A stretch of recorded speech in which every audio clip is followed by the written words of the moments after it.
Hey guys, my name is Gabby. Welcome back to my channel and happy Halloween! And today I'm going to be filming my October wrap-up. This month was a pretty good reading month for me. I mean, I didn't super enjoy like every single thing that I read, but for the things that I did really enjoy, I really enjoyed them. And in the month of October, I managed to read 13 books, which, you know, I thought I was going to be able to read 15, but I couldn't get the last 2 books I was reading done in time for the end of October. So it's like, But also I think it's kind of cool because the number 13 is kind of like spooky, right? Like 13, like Friday the 13th. And so I read 13 books for October, so I'm fine with it. And that amounted to 4,944 pages, which is excessive because I also read the longest book that I've read all year this month, which was Imaginary Friend by Chbosky.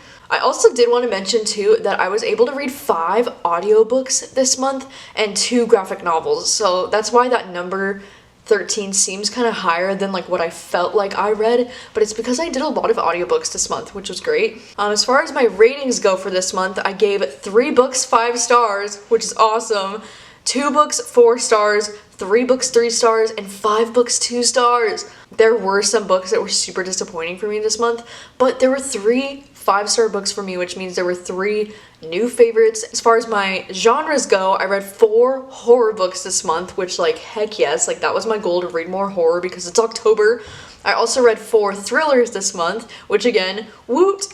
And then I read 3 contemporary novels and 2 nonfiction books this month. And then male versus female authors, I ended up reading 6 male authors and 7 female authors. That is on the higher scale for me for male authors, just because, again, since I was reading so much horror this month, I feel like most of those authors were male authors. And checking in on my goals for the month, I did actually read one of my book of the month selections for October. I didn't think I would. And then checking in on my reread goal, I did not actually complete my reread of The Butterfly Project, but I did get 70 pages into it, so I'm actually planning on finishing this book during the first few days of November because this book takes place in New York, and since I'm going to New York on November 4th, I thought it would be really great to read it like right before I leave, so I think I'm going to be finishing this one in the first couple of days of November. Alright, so let's jump into all the books I read because wow, it was a lot. I also participated in 2 readathons this month. I participated in Spookathon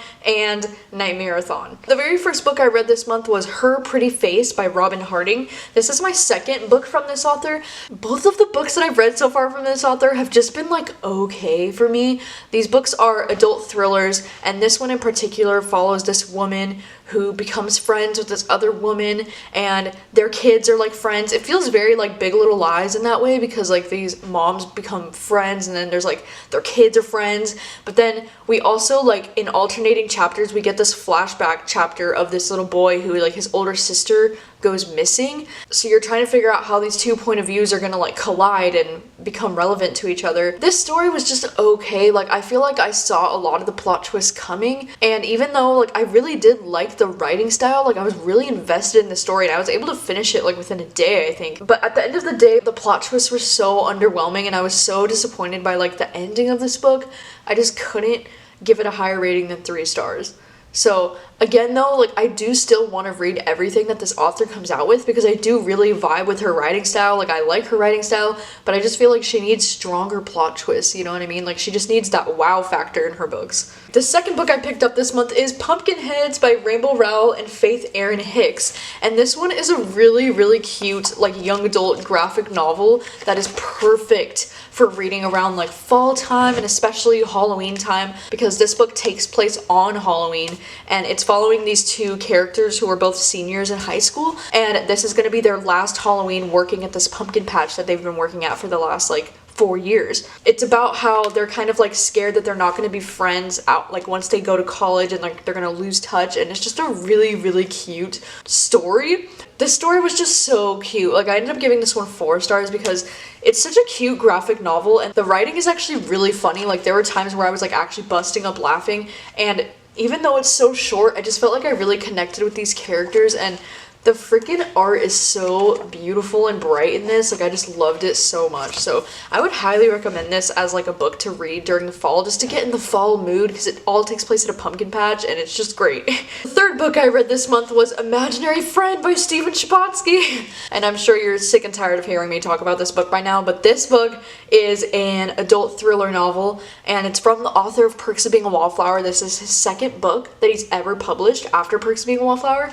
And this one is a massive 720-page horror novel, and it's about this boy Christopher who goes missing in the woods for 6 days, and then when he comes back, he's not really like himself anymore. I'm not going to talk anymore about this because I made an entire reading vlog dedicated to this book, and then also this was Jacqueline and I's buddy read for the month of October, so we actually did a full live show on YouTube, which you can still see, by the way. I will link it down below if you want to check it out, but it was so much fun. We did the live show for almost like 2 hours, and we were just like talking about this book and how crazy it was, because since it's 700 pages, we had quite a lot to say about it. But I had a really great time reading this book. Like, I ended up giving it 4 out of 5 stars. I do think the last 200 pages were an absolute hot mess, and they definitely could have been cut out of the book and it would have been just fine. But I still do think this is one that's like worth a read, just because the first 500 pages of this book were a 5-star read in my opinion, and it was some of my favorite horror shit that I've ever read. Like, I was so freaked out, but I still highly recommend this book. I think it's great. Alright, the next book I was able to read is Careful What You Wish For. This is one that I also listened to the audiobook for, and this one is an adult thriller, and it follows this woman who like works as like this person that helps people unhoard their stuff. Like, she works with these people who are way too big of hoarders, and she like helps them get rid of their stuff. And then while she's helping this woman, they discover a body, or like something like something's been going on with her husband. Like, I can't even remember honestly, because I just wasn't a huge fan of this book, to be honest. I found it really hard for me to pay attention to the audiobook because I just kept losing interest, because it was just very boring for a thriller in my opinion. Like, I feel like this book was a lot more mystery than thriller, and even then the mystery, like, I could not care less about the mystery in this book. Like, I just didn't care. It felt a lot more of like a dramatic contemporary than a thriller in my opinion, which wasn't really what I was looking for and what I wanted, so I ended up giving this one 2 out of 5 stars. And then the next audiobook that I listened to right after that is The Subtle Art of Not Giving a Fuck by Mark Manson, and I was really excited for this one because I've been really enjoying some non-fiction audiobooks lately, but this one was just not for me, because this one is more of like a how-to guide, and it's more of like a self-help book. It's like this author's like trying to teach you like his ways of life and how he knows everything and you know nothing, and it's like, I just don't really, like, I think I discovered that about myself, is that I really don't like self-help books. The entire like premise of the book is he's trying to teach you that you have to learn to not give a fuck about anything, only the very few things that matter. While I understand that, it's like not that simple, I feel like, you know? I don't know, I just felt like this book was so pretentious, and like he was such an asshole in some of it. Like, he came off like such a douchebag, like, and the way that he was talking about his wife, I was like, you're an asshole, like, what? Like, I don't know. I just didn't really connect with this one, didn't really enjoy it, so I ended up giving this one 2 out of 5 stars as well. The next book I picked up this month was Nothing to See Here by Kevin Wilson, and this was actually one of my Book of the Month selections for the month of October, and I read it because it's so short, and I was able to fly through this book in like a day and a half. This contemporary story that has like some magical realism vibes to it, because it follows this girl who was really good friends with this girl in college, and now she's reaching out to her again because her friend is like working in politics, and her husband is going to be running for the president of the United States, and she needs her help with his kids from his previous marriage. And so she kind of asks her to be the nanny for these kids, and then she's like, oh yeah, and just so you know, when the kids get really mad, they light on fire. Like, they literally burst into flames. And she's like, what? And she like doesn't really know what she's getting herself into, but it's just this crazy, very like entertaining and very interesting story about these kids who like burst into flames, and how she's like trying to figure out like how to manage that, and like they're trying to like keep this kind of like in the dark, because since he's like running for president, it's all this like scandal. And I don't know, I just found this book to be very interesting. Like, for me, it ended up being like a 3-star read, just because it was interesting and it was good, but it just wasn't great. I feel like this story could have been so much better if it wasn't so contemporary, you know, because I feel like if this was a thriller or a horror novel, it really could have gone places like where I wanted it to go. And maybe just because it's like the month of October and I've been reading so much like horror and thriller, that I was just waiting for this one to go in that kind of direction, and then when it didn't, I was just kind of like disappointed, which maybe isn't super fair to the book, but I just wanted so much more from this, you know? Like, it was just such a cool idea, and it ended up being one of those, like, feel-good, contemporary, like, soft, heartwarming stories, which is great, and it's fine.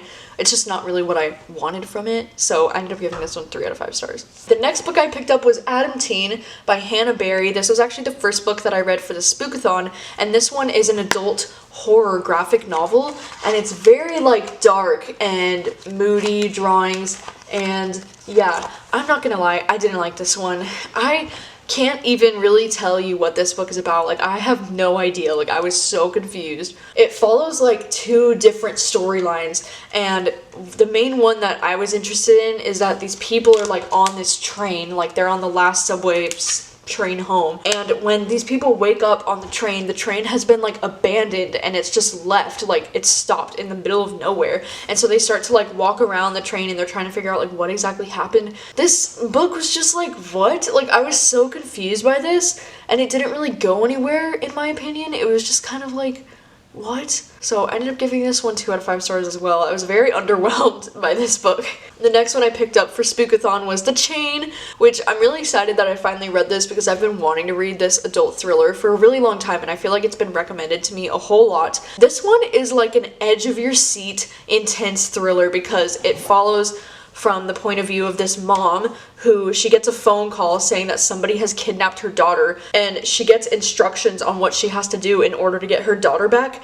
And those instructions include the fact that she has to go out there and kidnap another child because now she is a part of this chain. The only way you can get your child back is if you pay a ransom amount of money and you go out there and kidnap another child and then pass it forward to like the next person. Just this premise alone for a book is so freaking cool. Like, I was obsessed with this idea. Like, that's a really crazy cool idea for a thriller, and I feel like the first half of this book was really great. It was like edge of your seat thriller, like holy shit, like can't predict where it's going next, and then the second half of this thriller just kind of like drops the ball, and it becomes very like cliche and predictable and like so I ended up giving this one 3.5 out of 5 stars. Like, I did really enjoy the beginning of this like a whole lot, and this is something I would still recommend. I would just go into it knowing that the ending is gonna kind of like drop the ball. And then the next book I picked up during Spookathon is The Dead Girls Club by Damien and Jelica Walters, and this one is actually an ARC. This book goes on sale in December, and this was sent to me by Crooked Lane Books. I think I went into this book with way too high of expectations because this one is like an adult thriller novel, and it follows these girls. In 1991, they were members of this like dead girls club, and they always talked about this red lady, and they were like telling really spooky stories all the time. And then we flash forward 30 years later, where she's never really told anyone what happened to her friend who died in the 90s. I just feel like I could have really liked this one because of the premise alone. Like, the premise sounds so cool, and it has a lot of things that I really love in thrillers and horror novels. At the end of the day, like, I just felt like this book was actually really boring, and like my favorite parts of this whole book were the stories about the red lady because I found them to be very creepy, but they weren't really like the story that was going on in the book, you know, because those flashback chapters of them when they were little girls were like easily the best part for me because I found their friendship dynamic to be very interesting, and like the one girl, Becca, would just be telling all these like creepy stories about this red lady and just be scaring the shit out of all these other little girls, and it was very entertaining. But then like the present day chapters were just so annoying. Like, I was literally skimming through them because I was like, oh my god. So I ended up giving this one 2 stars. Alright, the next book I ended up picking up is Pet Semetary by Stephen King. Finally freaking read this one, and I actually did end up making an entire reading vlog dedicated to my experience reading this book for the first time, so if you didn't see that one, I'll link it down below so you can check it out. This book was so much fun to read, and I feel like October was the absolute perfect month to read this book. This story is one of Stephen King's like old classic horror stories, if you didn't know, and it follows this family who moves to this new house, and in their backyard area they have this pet cemetery where people in the town bury their pets, and then weird shit happens. I'm sure maybe you know the premise of Pet Semetary by now, but I personally knew very little to nothing about this book going into it, which made it all the more enjoyable for me. I actually ended up giving this book 5 stars, and this is the only Stephen King novel I've ever given 5 stars to, and this was my 5th book that I've read from him. I've only read It, The Shining, Elevation, and The Bazaar of Bad Dreams, and this one is easily my new favorite from Stephen King. Like, I am obsessed with this book, and I'm like really surprised at the depth in this book and like the complexity and the character relationships and the like metaphors about life, and it was just beautiful. Like, it honestly almost like made me cry at times. Like, it was very surprising to me just because all the other Stephen King that I've read I've just never really connected with. And I am so excited because I have some more plans to read some more Stephen King soon, so really looking forward to it now since I enjoyed this one so much. Alright, the next one I read was an audiobook as well, and it was Undercurrents by Nora Roberts, and this was actually the first book that I've ever read from Nora Roberts, but I was sent this copy by St. Martin's Press earlier this year, and then the audiobook became available at my library, so I just decided to give it a go and listen to it. And this one is like an adult suspenseful romance that follows this guy who, it's kind of weird because like in part 1 of this book we follow the main guy character when he was like a teenager and he was being hella abused by his dad. This is some of the worst child abuse that I've ever read about, so if that's like a heavy trigger warning for you, like I do not recommend this book. I just don't really know how I feel about it because I feel like part 1 of this book was really interesting when he was a teenager and like there was so much happening, but then part 2 of this book when he's an adult and he's like meeting the female love interest and stuff, it just gets so freaking boring. Like, you're literally listening to these two characters talking about their jobs like for 90% of the novel and you're just like, what? I just didn't enjoy this one, which makes me sad because I know Nora Roberts is like a beloved author out there. Unfortunately, this one just didn't work for me, so I ended up giving this one 2 out of 5 stars. But if you have any other like Nora Roberts books that are like better than this one or like better recommendations for me, then please just let me know. Alright, the next book that I picked up that I'm super excited about was also an audiobook, and it's called Stay Sexy and Don't Get Murdered. And this one is a nonfiction book, and it's about these 2 girls who have this podcast, which I kind of want to listen to now because I love this book so much. It's kind of like a story, like just a memoir about their lives and like how they got to be where they are today, but it's also about true crime and their obsession with true crime and all these like stories that happened in their lives. It is just so fascinating and so funny. Like, holy crap, I literally just downloaded this audiobook from the library, like not really expecting much. It just sounded kind of funny and it became available, so I was like, yeah, why not, let's go. By the first couple of chapters, I was busting up laughing like so hard, and then within a few more chapters, I was crying because of the way she was describing her mom's Alzheimer's and how it was really like affecting their whole family, and like, holy crap, I just felt the full range of emotions while I was listening to this. And I've got to say, like, this is probably one of my favorite audiobooks that I've ever listened to. Like, I could not get enough of it. Like, I was trying to save it for my drives to work because I really wanted to listen to it because it would put me in such a good mood right before work. But I was like, it's only 6 hours long, so I just, like, was trying to savor every bit of this audiobook because I just loved it so much. And these girls just have, like, that exact dry humor comedy that I just love. Like, they have the exact same sense of humor that I do, I feel like. So it just really worked so well for me, and I don't know, and I feel like reading this book was also kind of like therapeutic for me even, because she talked a lot about how when she went to therapy it really like helped her a lot with like accepting herself and loving herself. And I've personally like never gone to therapy, but hearing some of the stuff that she was talking about, it just really made me like think about myself too, because she was saying something like, whenever you go to like insult yourself or call yourself stupid or like an idiot or something, imagine that you're saying that to your younger self, like your little 4-year-old self.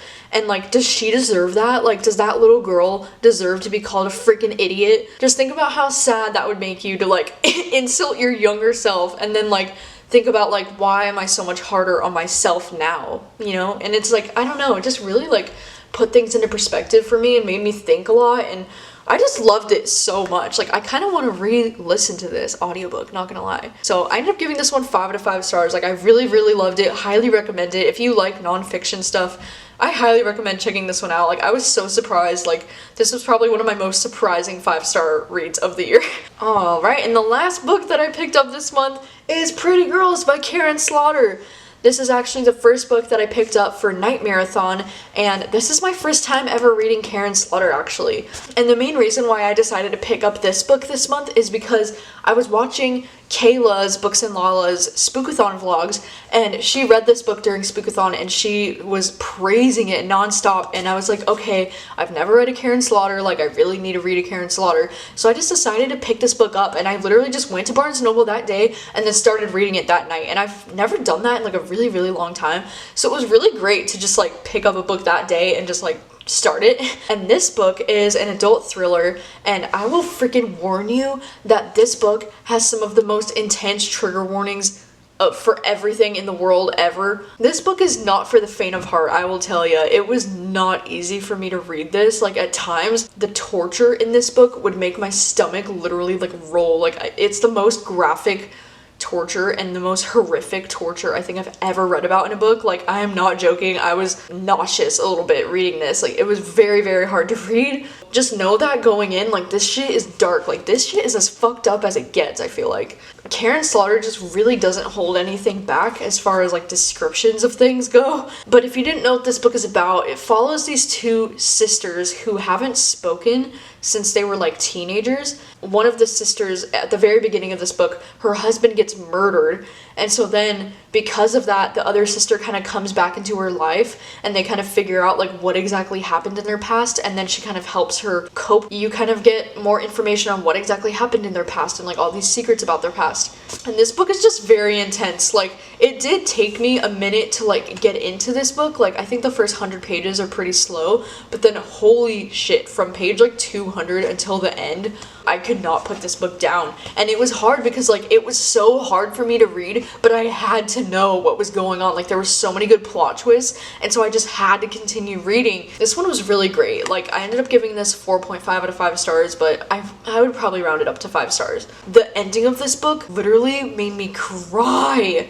And I literally like recorded a bit of it in my NIGHTMAREATHON vlog, so if you haven't seen that, I'll put a link in the description for that vlog, but like, oh my god, I lost it at this ending, dude. So I think it's safe to say I will be checking out more books from Karen Slaughter in the future.